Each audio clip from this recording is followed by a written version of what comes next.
हिंदी दर्शन में आपका स्वागत है। हम डॉक्टर विश्वनाथ त्रिपाठी की पुस्तक हिंदी साहित्य का सरल इतिहास का अध्ययन कर रहे हैं और इसमें हमने आदिकाल, भक्तिकाल, रीतिकाल के बाद में आधुनिक काल प्रारंभ कर दिया था। आधुनिक काल में हम जो गांधी युग है 1920 से 1947 उसका अध्ययन किया।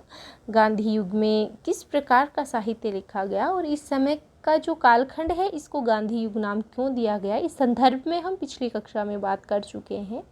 इसके पश्चात हमने देखा कि गांधी युगीन जो उपन्यास विधा है उसको इतना महत्व क्यों दिया गया। सामान्य जनजीवन के द्वंद्व, फैलाव और गति का समावेश हमें जिस विधा में सबसे अधिक देखने को मिला वह उपन्यास विधा थी और उपन्यास विधा में हम प्रेमचंद का अध्ययन आज करेंगे। मुंशी प्रेमचंद का अध्ययन हम प्रारंभ करें इससे पूर्व हम जान लेते हैं कि इनका जन्म 31 जुलाई 1880 को लम्ही, वाराणसी यूपी में यह जगह पड़ती है, लम्ही में हुआ और इनका मृत्यु 8 अक्टूबर 1936 ईस्वी में हुई।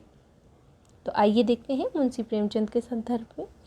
प्रेमचंद के उपन्यासों का विषय क्षेत्र काफ़ी व्यापक रहा है। वे प्रधानतः मध्य वर्ग और निम्न वर्ग के कथाकार रहे हैं, किंतु उनके रचना संसार में सभी वर्गों के लोग सिमट आए हैं। उनके यहाँ प्रकृति, पशु पक्षी सब मौजूद रहे हैं। फिर उनमें आर्थिक, सामाजिक, वर्गगत, पारिवारिक संबंधों का ढांचा और पात्रों के चरित्र की निजी विशेषताएं भी हमें देखने को मिलती हैं। ये प्रेमचंद की जो रचना संसार है उसकी विशेषताएं हैं, आपको अच्छे से देख लेनी है। प्रेमचंद के पात्र प्रतिनिधि पात्र हैं। निजी विशेषताओं से रहित होकर प्रतिनिधि पात्र नहीं हो सकता। प्रेमचंद का गांधीवाद का प्रभाव स्पष्ट। हम गांधी युग की ही बात कर रहे हैं। 1920 से 1947 के मध्य तक जो साहित्य लिखा हो गया उसकी बात हम यहाँ कर रहे हैं और उसमें हम प्रेमचंद को पढ़ रहे हैं। प्रेमचंद पर गांधीवाद का प्रभाव स्पष्ट है। उनके अनेक प्रारंभिक उपन्यासों पर गांधीवादी आदर्श, हृदय परिवर्तन एवं सुधारवाद का प्रभाव पड़ा है। उपन्यास का अंत हृदय परिवर्तन और किसी आश्रम स्थापना में होता है। उपन्यासों का अंत ही नहीं, पात्र, चरित्र चित्रण आदि पर भी गांधीवादी सिद्धांतों का दबाव है। इस विषय में दो बातों को ध्यान में रखकर प्रेमचंद के आदर्शवाद पर विचार करना चाहिए। एक तो गांधीवादी विचारधारा का पाप से घृणा किंतु पापी से प्रेम और अहिंसा भारतीय आदर्शवाद की धारा विशेषतः मध्यकालीन संतों को विश्वास के अनुकूल है। वह सामान्य भारतीय मानस में गहरे घर कर बैठा है। इस दृष्टि से वह कोरा आदर्श नहीं, भावगत यथार्थ है। दूसरे, प्रेमचंद का आदर्शवाद केवल समाधान में ही दिखलाई पड़ता है। समस्याओं का चित्रण प्रेमचंद यथार्थवादी ढंग से करते हैं। आप इसे नोट कर लीजिएगा क्योंकि प्रेमचंद के सत्य असत्य कथनों में आपसे प्रश्न बनाकर पूछा जा सकता है कि प्रेमचंद का आदर्शवाद केवल समाधान में ही दिखलाई पड़ता है। समस्याओं का चित्रण प्रेमचंद यथार्थवादी ढंग से करते हैं। अर्थात आदर्शवाद तो कहाँ दिखलाई पड़ता है? प्रेमचंद का आदर्शवाद समाधान में, और समस्याओं का चित्रण किस में करते हैं? यथार्थवाद में करते हैं।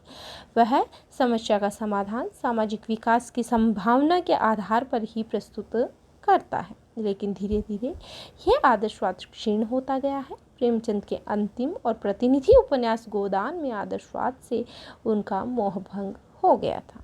वे आद्यंत यथार्थ को ही दृष्टि में रखते हैं, इसलिए गोदान एक दुखांत उपन्यास है।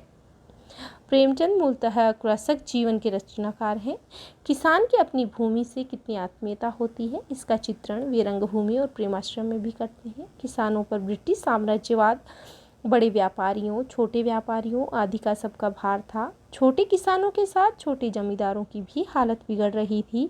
गोदान में उन्होंने दिखाया है कि छोटा किसान किस तरह क्रमशः भूमिहीन होकर मजदूर बनने पर विवश हो रहा है। भूमि पर आश्रित जमींदार राय साहब की भी आर्थिक स्थिति खोखली है। गोदान उपन्यास आपने अच्छे से पढ़ा होगा कि गोदान उपन्यास में हमें क्या देखने को मिलता है कि किस प्रकार से एक किसान जो होता है वह अपनी ही भूमि पर मजदूर बनकर कार्य करने लगता है और किस प्रकार वो धीरे धीरे भूमिहीन होकर मजदूर बनने तक की जो कथा है वह हमें गोदान में देखने को मिलती है। प्रेमचंद ने पूंजीवाद के दुष्प्रभावों का चित्रण भी किया है। सामंती व्यवस्था भारत में दीर्घकाल तक बनी रही। इससे समाज को वर्ण व्यवस्था और नारी पीड़न के परिणाम भोगने पड़े हैं। प्रेमचंद वर्ण व्यवस्था का खंडन करते हैं। प्रेमचंद वर्ण व्यवस्था का खंडन करते हैं। नारी पराधीनता को सेवा सदन में बहुत अच्छी तरह चित्रित किया गया है। सेवा सदन उपन्यास आप पढ़िएगा, आपको पता चल जाएगा कि नारी की पराधीनता को लेकर किस प्रकार से सेवा सदन में बातें उठकर आती हैं। प्रेमचंद समझते थे कि नारी शोषण सवर्ण समाज में ज़्यादा होता है, क्योंकि वहाँ नारी आर्थिक दृष्टि से पुरुष पर आश्रित होती है। प्रेमचंद क्या कह रहे हैं इस उपन्यास के माध्यम से कि नारी शोषण सवर्ण समाज में ज़्यादा होता है। सेवा सदन की सुमन भारतीय कथा साहित्य की पहली नारी पात्र है जो यह बात समझती है और इसके विरुद्ध विद्रोह भी करती है। यह भी आपसे प्रश्न बनाकर पूछा जा सकता है कि भारतीय कथा साहित्य की वह कौन सी नारी पात्र है जो नारी पराधीनता है, जो नारी शोषण है, उसके खिलाफ विद्रोह करती है। तो सेवा सदन की सुमन।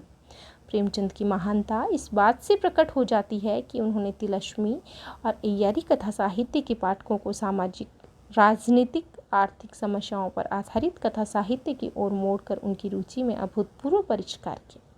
प्रेमचंद की भाषा न किताबी हिंदी है न किताबी उर्दू, वह सहज हिंदी भाषा है। प्रेमचंद की भाषा के संदर्भ में हम क्या कहेंगे कि वह किताबी भाषा नहीं है, किताबी ना हिंदी है ना उर्दू है, वह सहज हिंदी भाषा में अपनी बात कहते हैं। प्रेमचंद के उपन्यासों में पात्रों और घटनाओं को इस तरह प्रस्तुत किया गया है कि वे हमारे देखे सुने से लगते हैं। उनके उपन्यासों में स्वभाव और परिस्थिति की टकराहट से पात्रों का चरित्र विकास होता है, जो समकालीन हिंदी कथा साहित्य में नई बात थी। प्रेमचंद के उपन्यास इस प्रकार है, इनका क्रम आप अच्छे से याद कर लेंगे। सबसे पहले सेवा सदन 1918 ईस्वी में, इसके पश्चात प्रेमाश्रय 1922 ईस्वी में, फिर रंगभूमि 1924 में, कायाकल्प 1926 में, निर्मला 1928 में, गबन 1931 में, कर्मभूमि 1932 में और गोदान 1936 में, और अंतिम अपूर्ण उपन्यास मंगलसूत्र इसका है। इसका एक ट्रिक भी है जिसके माध्यम से आप इन सभी उपन्यासों के क्रम को याद कर सकते हैं। सूत्र क्या है कि प्रेमचंद ने काफ़ी सेवा और प्रेम की, जिससे उन पर रंग चढ़ गया। किसकी? प्रेमचंद ने काफ़ी सेवा और प्रेम किया जिससे उन पर रंग चढ़ गया, और रंग चढ़ते ही उनकी काया निर्मल हो गई, और काया निर्मल होते ही उन्होंने गबन का काम करना छोड़ दिया और गायों का दान किया, जिससे सब जगह मंगल ही मंगल हो गया। कैसे याद करेंगे? प्रेमचंद ने सेवा और प्रेम की, सेवा और प्रेम करते ही उन पर रंग चढ़ गया, रंग चढ़ते ही उनकी काया निर्मल हो गई, और निर्मल होते ही उन्होंने गबन का कर्म करना छोड़ दिया और फिर गोदान दिया, जिससे सब तरफ मंगल ही मंगल हो गया।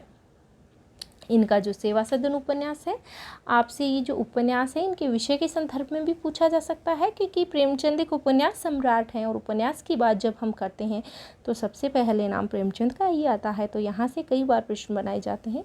इनका सेवा सदन उपन्यास बाज़ार हुस्न के नाम से पहले उर्दू में लिखा गया था, परंतु उर्दू में प्रकाशित नहीं करवाकर इसका हिंदी अनुवाद पहले प्रकाशित करवाया गया था।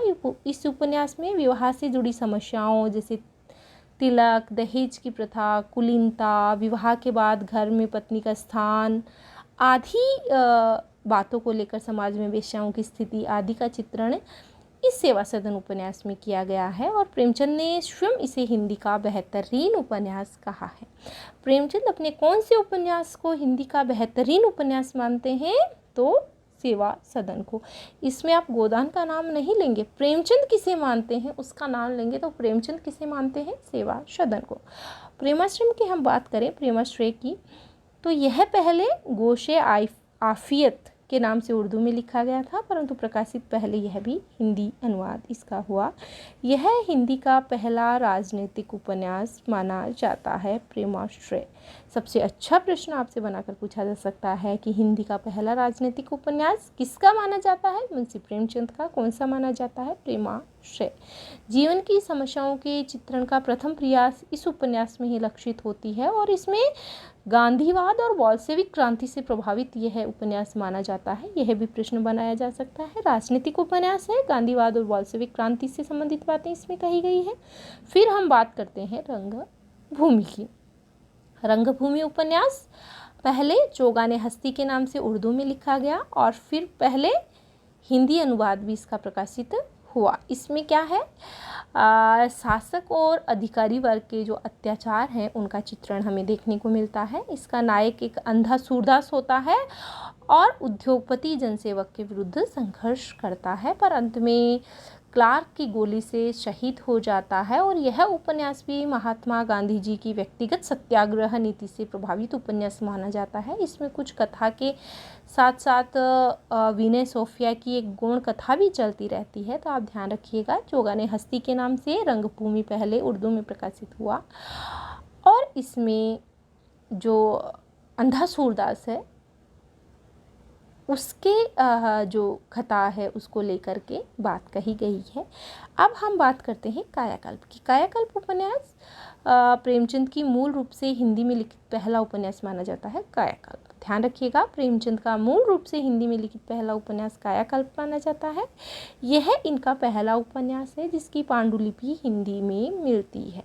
इसके बाद उन्होंने सभी उपन्यास हिंदी में लिखे, तो ध्यान रखिएगा कायाकल्प पहला हिंदी में लिखित उपन्यास है। इसके बाद इन्होंने हिंदी में ही उपन्यास लिखे हैं। इस उपन्यास में अलौकिक एवं अतिरंजनापूर्ण प्रसंग जैसे ढोंगी बाबाओं के चमत्कार, पूर्वजन्म की स्मृतियाँ, वृद्धा की तरुणी में बदलना, प्रेमी युगल का नक्षत्र लोक का सैर सपाटा आदि बाहुल्य पाया गया है। इसमें सांप्रदायिक समस्या को भी दिखाया गया है और योग संबंधी कल्पनाओं से मंडित उपन्यास भी यह माना जाता है। और कई जन्मों की कहानियाँ इस उपन्यास में कही गई है। निर्मला की बात करें तो निर्मला उपन्यास में नायक रमानाथ और नायिका जालपा के प्रेम को माध्यम बनाकर मध्यम वर्गीय जीवन की जो कमजोरियाँ और खोखलापन है उसको दर्शाया गया है।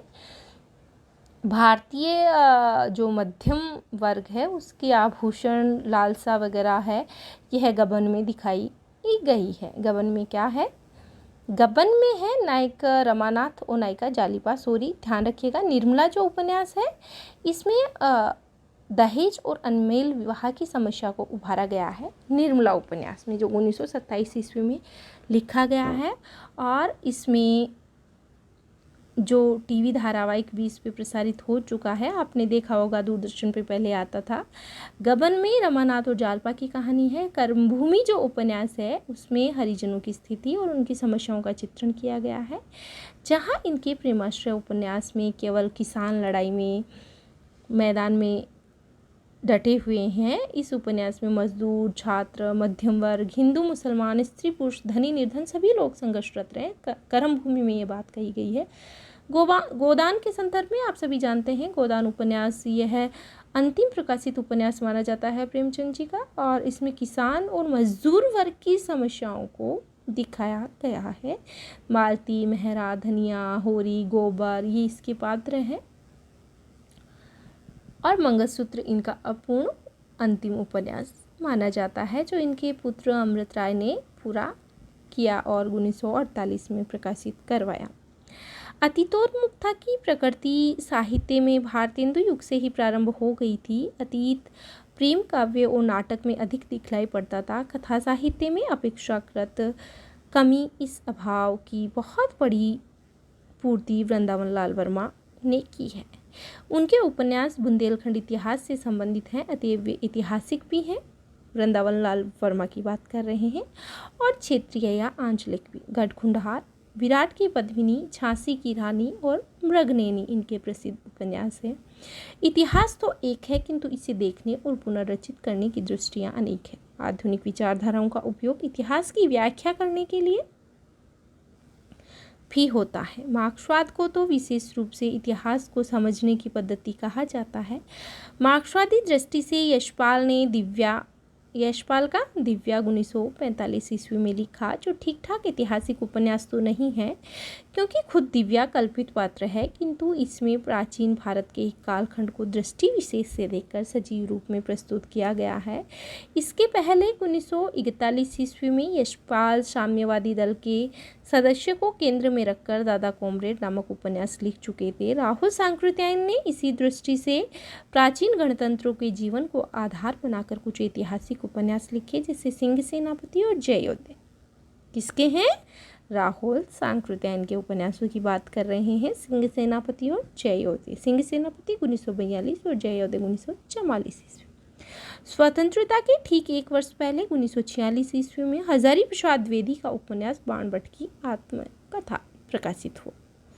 इस उपन्यास में ऐतिहासिकता को सुरक्षित रखते हुए आधुनिक विचारों को समा दिया गया। बाणभट्ट की आत्मकथा में हर्षकालीन उत्तर भारत का सांस्कृतिक जीवन अत्यंत सजीव तौर पर चित्रित हुआ है।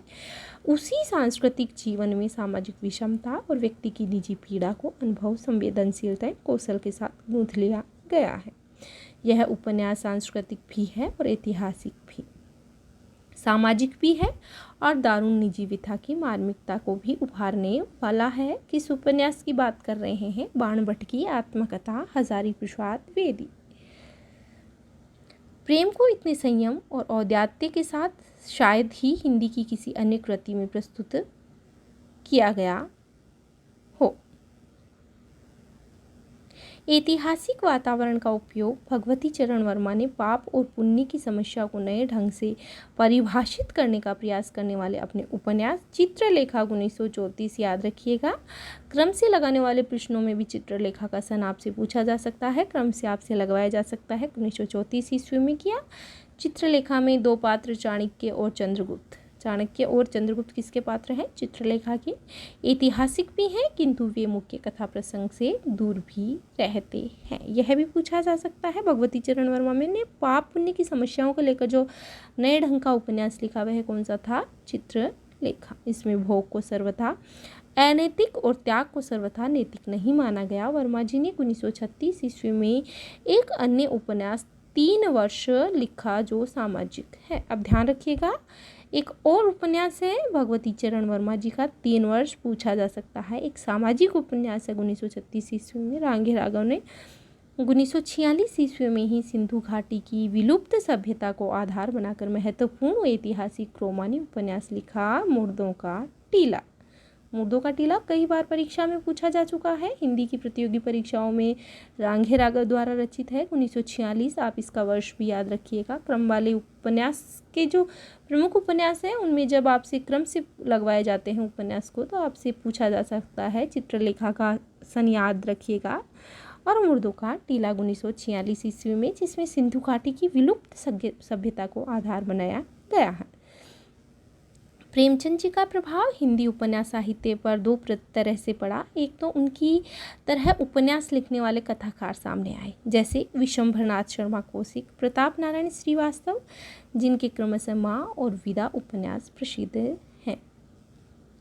श्री जयशंकर प्रसाद ने तितली नामक उपन्यास में ग्रामीण जीवन के संघर्ष का चित्रण किया है। यह प्रश्न पहले भी पूछा जा चुका है और आगे भी आपसे पूछा जा सकता है।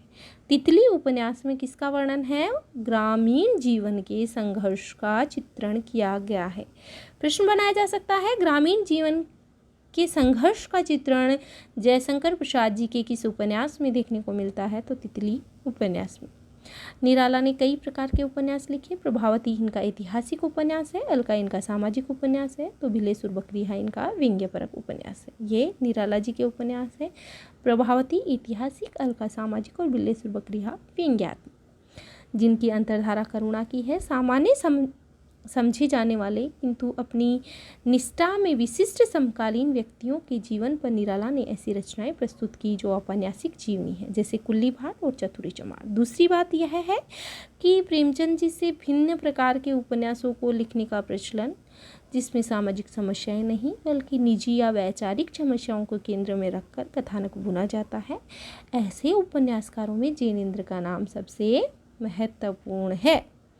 तो आपसे प्रश्न बनाकर पूछा जा सकता है क्या कि ऐसे उपन्यास जिनमें सामाजिक समस्याएं नहीं बल्कि निजी और वैचारिक समस्याओं को केंद्र में रखकर कथानक बुना जाता है, तो सबसे प्रमुख उपन्यासकार कौन से सामने आएंगे? जैनेंद्र का नाम लिया जाएगा, जिसमें निजी और वैचारिक समस्याओं को केंद्र में रखकर उपन्यास का कथानक बुना जाता है। और उपन्यास कौन सा? जैनेंद्र का सुनीता उपन्यास, जो 1935 ईस्वी में लिखा। आप सन भी इसका याद रखेंगे, 1935 ईस्वी। और त्यागपत्र 1936 ईस्वी में लिखा, जिसमें वैचारिक और निजी समस्याओं को केंद्र में रखा गया। इसमें विशिष्ट स्थितियों के कारण विचित्र या विशिष्ट चरित्रों को केंद्र में रखकर कथानक रचा गया है। जैनेंद्र कुमार के इन उपन्यासों में सामाजिक, पारिवारिक और यौन समस्याओं को गुंफित कर दिया गया है।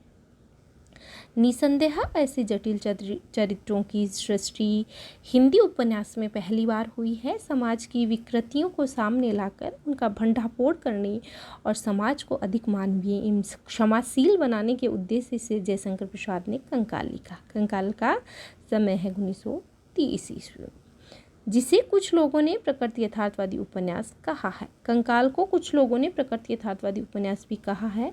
और आपसे पूछा जा सकता है कि समाज की विकृतियों को सामने लाकर उनका भंडाफोड़ करने और समाज को अधिक मानवीय और क्षमाशील बनाने के उद्देश्य से प्रसाद ने कौन सा उपन्यास लिखा?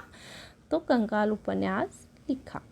समाज के पाखंडपूर्ण कुत्सित पक्षों का उद्घाटन और चित्रण करने में सिद्धहस्त पांडे, बेचन शर्मा उग्रणी, इसी उद्देश्य से दिल्ली का दलाल, मनुष्यानंद, सरकार तुम्हारी आंखों में तथा बुधवा की बेटी उपन्यास लिखा। हिंदी उपन्यासों पर फ्राइड के मनोविश्लेषणवादी विचारों का प्रभाव पड़ा। ईलाचंद्र जोशी और अज्ञे के उपन्यासों पर मनोविश्लेषणवाद के प्रभाव को पूर्णतः स्वीकार नहीं किया जा सकता। वैसे भी रचना में कोई वाद पूरी तरह गठित नहीं होता। जोशी जी पर फ्राइड, एडलर और यूंग तीनों का प्रभाव देखने को मिलता है। किस पर? ईलाचंद्र जोशी पर फ्राइड, एडलर और यूंग ये मनोविश्लेषणवादी विचारों से प्रभावित रहे हैं, यद्यपि वे एडलर के सिद्धांत से अधिक प्रभावित ज्ञात होते हैं। जोशी जी मनोविश्लेषण शास्त्र से प्रभावित होते हुए भी अपने उपन्यासों में सामाजिक विषमता को नज़रअंदाज नहीं करते हैं। अर्थात ये मनोविश्लेषणवाद से प्रभावित तो होते हैं, लेकिन सामाजिक विषमता को भी नज़रअंदाज नहीं करते। ईलाचंद्र जोशी के उल्लेखनीय उपन्यासों में सन्यासी, सन याद रखिएगा 1941 ईस्वी, और पर्दे की रानी। अज्ञे के प्रसिद्ध उपन्यास शेखर एक जीवनी, प्रथम भाग 1941 ईस्वी में बहुत बार पूछा जाता है, क्रम से भी लगवाया जाता है, विषय भी इसका पूछा जाता है। इसका पहला भाग 1941 ईस्वी में शेखर एक जीवनी का और दूसरा भाग 1944 ईस्वी में प्रकाशित हुआ। शेखर आतंकवाद की छाया में लिखा हुआ एक ऐसा उपन्यास है जिस पर मनोविश्लेषण शास्त्र के प्रभाव के साथ समाज के परिप्रेक्ष्य में व्यक्ति और उसके विचारों को देखा गया है। शेखर एक जीवनी व्यक्ति की निजता को सुरक्षित बनाए रखने का प्रतिपादक उपन्यास है। इसका नायक केवल अपना प्रतिनिधित्व करता है, उसकी चेष्टाएं भी काफ़ी असामान्य हैं। कुल मिलाकर यह उपन्यास भी नैतिकता के एक नए और कुछ निजी या समाज निरपेक्ष मानदंड की मांग करता है। किस उपन्यास की बात की है हमने? शेखर के जीवन। उपेंद्रनाथ अश्क के उपन्यास गिरती दीवारें, सन याद रखिएगा, गिरती दीवारें 1947 ईस्वी। उपेंद्रनाथ अश्क में सामाजिक विषय वस्तु को व्यक्तिपरक दृष्टि से चित्रित किया गया है। इस उपन्यास में प्रमुख पात्र चेतन में समझ है, किंतु विचारों के अनुसार चलने का साहस नहीं है। इस मध्यम वर्गीय द्वंद्व को रेखांकित करने में उपन्यास विश्वसनीय हो गया है। इस काल में साहित्यिक हास्य और व्यंग्य की छटा अमृतलाल नागर के उपन्यासों में नवाबी मसनद। अब औपन्यासिक हास्य और व्यंग्य की छटा हमें कहाँ देखने को मिल रही है? याद रखिएगा, गांधी युग की बात कर रहे हैं। गांधी युग 1920 से 1947 ईस्वी।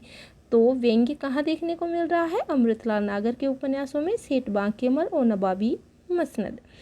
प्रसिद्ध हिंदी सेवी बाबू शिव पूजन सहाय ने देहाती दुनिया उपन्यास लिखा, जो वस्तुतः आंचलिक उपन्यासों का अग्रदूत उपन्यास माना जाता है।